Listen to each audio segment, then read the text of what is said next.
Mariing pinabulaanan ng Malacanang ang anumang pagkakasangkot sa petisyong inihain laban kay Senadora Grace Poe. Ayon kay Presidential Spokesperson Edwin Lacerda, kumpiyansa silang hindi galing sa palasyo ang nasabing petisyon. Si Elena Luna sa detalye. Itinanggi ng palasyo ang anumang partisipasyon sa inihaing petisyon laban kay Senadora Grace Poe sa Senate Electoral Tribunal. Ayon kay Presidential Spokesperson Edwin Lacerda, hindi sa kampo ng Malacanang nanggaling ang petisyong kumukwestiyon sa pagiging isang Pilipino ni Senator Poe. Sino ang makikinabang kung madiskwal? Sino ang unang naglabas? Sino unang naglabas ng paratang may problema si Senator Grace Poe sa kanyang citizenship or sa kanyang residence?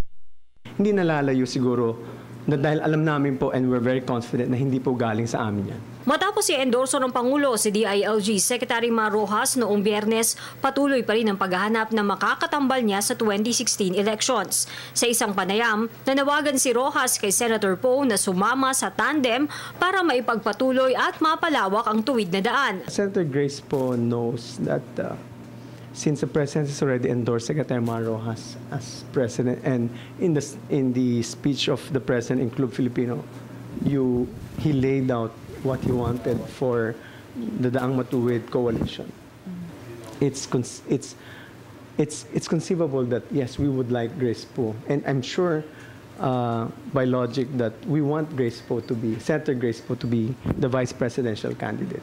Wala pang desisyon ng senadora sa 2016 elections, pero sakaling piliin ni Poe na tapatan si Rojas, ngayon pa lamang ay nililinaw na ng palasyo na hindi nila gawain ang manira. Senator Grace Poe and this administration know where that is coming from. And it definitely is not coming from this administration. It does not do us.